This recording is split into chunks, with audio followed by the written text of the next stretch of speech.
श्रीपरमात्मने नमः। अथ नवमोऽध्यायः।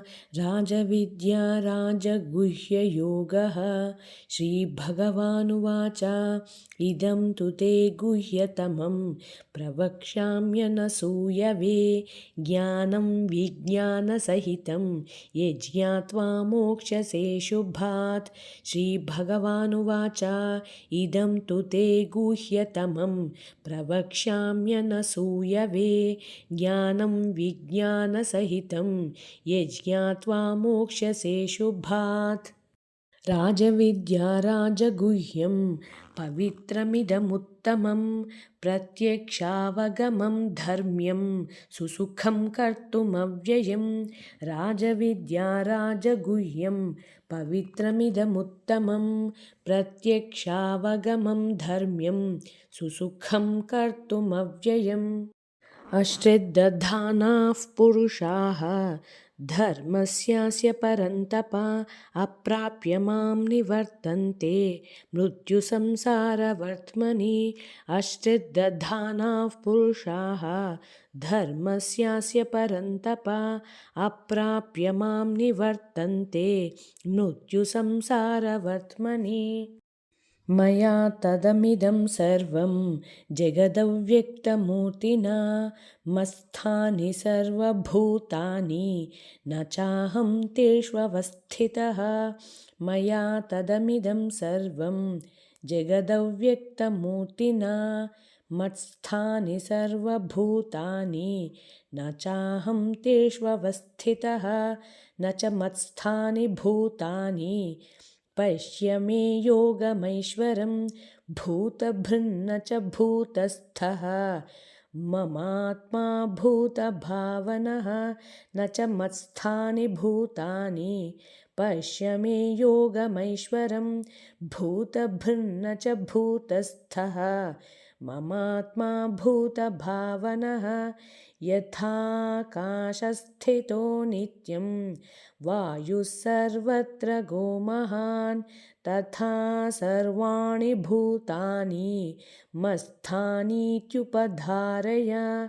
यथाकाशस्थितो नित्यं वायुः सर्वत्र गोमहान् तथा सर्वाणि भूतानि मत्स्थानीत्युपधारय।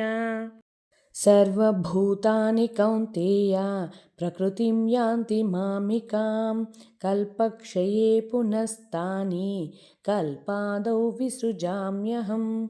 सर्वभूतानि कौन्तेय प्रकृतिं यान्ति मामिकां कल्पक्षये पुनस्तानि कल्पादौ विसृजाम्यहम्। प्रकृतिं स्वामवष्टभ्य विसृजामि पुनः पुनः भूतग्राममिमं कृत्स्नम् अवशं प्रकृतेर्वशात्। प्रकृतिं स्वामवष्टभ्य विसृजामि पुनः पुनः भूतग्राममिमं कृत्स्नम् अवशं प्रकृतेर्वशात्। न च मां तानि कर्माणि निबध्नन्ति धनञ्जय उदासीनवदासीनम् असक्तं तेषु कर्मसु। न च मां तानि कर्माणि निबध्नन्ति धनञ्जय उदासीनवदासीनम् असक्तं तेषु कर्मसु। मयाध्यक्षेण प्रकृतिः सूयते सचराचरं हेतुनानेन कौन्तेय जगदव्यपरिवर्तते। मयाध्यक्षेण प्रकृतिः सूयते सचराचरं हेतुनानेन कौन्तेय जगदव्यपरिवर्तते। अवजानन्ति मां मूढाः मानुषीं तनुमाश्रितं परं भावमजानन्तः मम भूतामहेश्वरम्। अवजानन्ति मां मूढाः मानुषीं तनुमाश्रितं परं भावमजानन्तः मम भूतामहेश्वरम्। मोघाशा मोघकर्माणः मोघज्ञानाविचेतसः राक्षसीमासुरीं चैव प्रकृतिं मोहिनीं श्रिताः मोघाशा मोघकर्माणः मोघज्ञानाविचेतसः राक्षसीमासुरीं चैव प्रकृतिं मोहिनीं श्रिताः महात्मानस्तु मां पार्थ दैवीं प्रकृतिमाश्रिताः भजन्त्यनन्यमनसः ज्ञात्वा भूतादिमव्ययं महात्मानस्तु मां पार्थ दैवीं प्रकृतिमाश्रिताः भजन्त्यनन्यमनसः ज्ञात्वा भूतादिमव्ययम् सततं कीर्तयन्तो मां यतन्तश्च दृढव्रताः नमस्यन्तश्च मां भक्त्या नित्ययुक्ता उपासते सततं कीर्तयन्तो मां यतन्तश्च दृढव्रताः नमस्यन्तश्च मां भक्त्या नित्ययुक्ता उपासते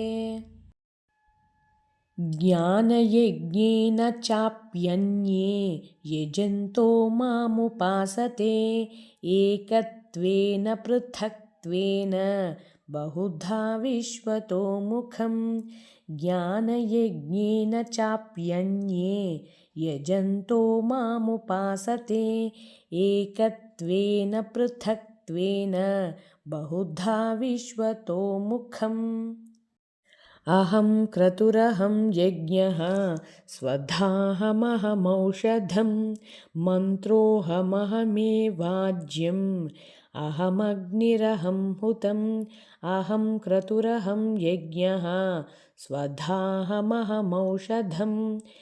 मन्त्रोऽहमहमेवाज्यम् अहमग्निरहं हुतम् पिताहमस्य जगतः माता धाता पितामहः वेद्यं पवित्रमोङ्कारः ऋक्सामयजुरेव च पिताहमस्य जगतः माता धाता पितामहः वेद्यं पवित्रमोङ्कारः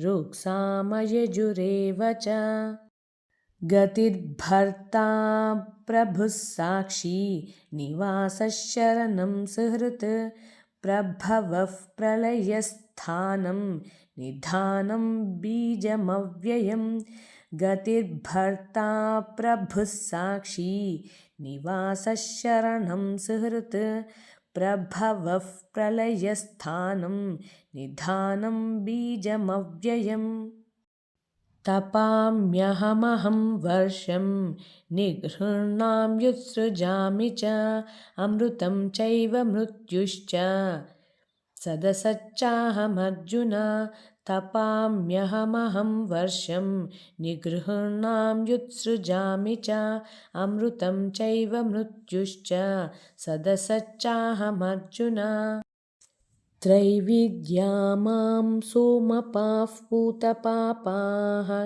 यज्ञैरिष्ट्वा स्वर्गतिं प्रार्थयन्ते ते पुण्यमासाद्य सुरेन्द्रलोकम् अश्नन्ति दिव्यान् दिवि देवभोगान् त्रैविद्या मां सोमपाः पूतपापाः यज्ञैरिष्ट्वा स्वर्गतिं प्रार्थयन्ते ते पुण्यमासाद्य सुरेन्द्रलोकम् अश्नन्ति दिव्यान् दिवि देवभोगान् ते तं भुक्त्वा स्वर्गलोकं विशालं क्षीणे पुण्ये मर्त्यलोकं विशन्ति एवं त्रयी धर्ममनुप्रपन्नाः गतागतं कामकामा लभन्ते ते तं भुक्त्वा स्वर्गलोकं विशालं क्षीणे पुण्ये मर्त्यलोकं विशन्ति एवं त्रयी धर्ममनुप्रपन्नाः प्रपन्नाः गतागतं कामकामा लभन्ते अनन्याश्चिन्तयन्तो मां ये जनाः पर्युपासते तेषां नित्याभियुक्तानां योगक्षेमं वहाम्यहम् अनन्याश्चिन्तयन्तो मां ये जनाः पर्युपासते तेषां नित्याभियुक्तानां योगक्षेमं वहाम्यहम् येऽप्यन्यदेवता भक्ताः यजन्ते श्रद्धयान्विताः तेऽपि मामेव कौन्तेय यजन्त्यविधिपूर्वकं येऽप्यन्यदेवता भक्ताः यजन्ते श्रद्धयान्विताः तेऽपि मामेव कौन्तेय यजन्त्यविधिपूर्वकम् अहं हि सर्वयज्ञानां भोक्ता च प्रभुरेव च न तु मामभिजानन्ति तत्त्वेनातश्च्यवन्ति ते अहं हि सर्वयज्ञानां भोक्ता च प्रभुरेव च न तु मामभिजानन्ति तत्त्वेनातश्च्यवन्ति ते यान्ति देवव्रता देवान् पितॄन् यान्ति पितृव्रताः भूतानि यान्ति भूतेज्याः यान्ति मद्याजिनोऽपि मां यान्ति देवव्रता देवान् पितॄन् यान्ति पितृव्रताः भूतानि यान्ति भूतेज्याः यान्ति मद्याजिनोऽपि माम् पत्रं पुष्पं फलं तोयं यो मे भक्त्या प्रयच्छति तदहं भक्त्युपहृतम् अश्नामि प्रयतात्मनः पत्रं पुष्पं फलं तोयं यो मे भक्त्या प्रयच्छति तदहं भक्त्युपहृतम् अश्नामि प्रयतात्मनः यत्करोषि यदश्नासि यज्जुहोषि तदासि यत्तपस्यसि कौन्तेय तत्कुरुष्व मदर्पणम् यत्करोषि यदश्नासि यज्जुहोषि तदासि यत्तपस्यसि कौन्तेय तत्कुरुष्व मदर्पणम् शुभाशुभफलैरेवं मोक्षसे कर्मबन्धनैः सन्न्यासयोगयुक्तात्मा विमुक्तो मामुपैष्यसि शुभाशुभफलैरेवं मोक्षसे कर्मबन्धनैः सन्न्यासयोगयुक्तात्मा विमुक्तो मामुपैष्यसि समोऽहं सर्वभूतेषु न मे द्वेष्योऽस्ति न प्रियः ये भजन्ति तु मां भक्त्या मयि ते तेषु चाप्यहं समोऽहं सर्वभूतेषु न मे द्वेष्योऽस्ति न प्रियः ये भजन्ति तु मां भक्त्या मयि ते तेषु चाप्यहम् अपि चेत् सुदुराचारः भजते मामनन्यभाक् साधुरेव समन्तव्यः सम्यग्व्यवसितो हि सः अपि चेत् सुदुराचारः भजते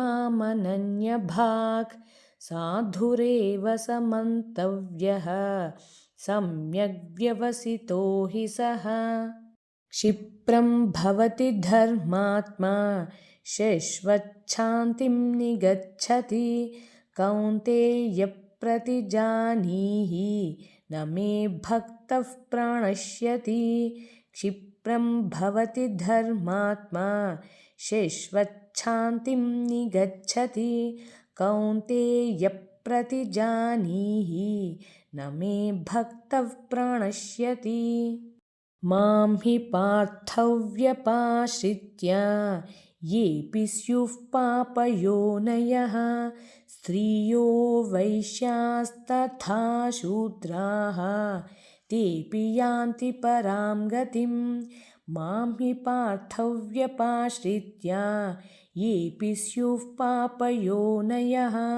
स्त्रियो वैश्यास्तथा शूद्राः तेऽपि यान्ति परां गतिम् किं पुनर्ब्रह्मणाः पुण्याः भक्ता राजर्षयस्तथा अनित्यमसुखं लोकम् इमं प्राप्य भजस्व मां किं पुनर्ब्रह्मणाः पुण्याः भक्ता राजर्षयस्तथा अनित्यमसुखं लोकम् इमं प्राप्य भजस्व माम् मन्मना भव मद्भक्तः मद्याजी मां नमस्कुरु मामे वैष्यसि युक्त्वैवम् आत्मानं मत्परायणः मन्मना भव मद्भक्तः मद्याजी मां नमस्कुरु मामे वैष्यसि युक्त्वैवम् आत्मानं मत्परायणः श्रीमद्भगवद्गीतासु उपनिषत्सु ब्रह्मविद्यायां योगशास्त्रे श्रीकृष्णार्जुनसंवादे राजविद्या राजगुह्ययोगो नाम नवमोऽध्यायः सर्वधर्मान् परित्यज्य मामेकं शरणं व्रज अहं त्वा सर्वपापेभ्यः मोक्षयिष्यामि मा शुचः श्रीकृष्णशरणं मम श्रीकृष्णशरणं मम श्रीकृष्णशरणं मम हरे कृष्ण सर्वं श्रीकृष्णार्पणमस्तु स्वस्ति।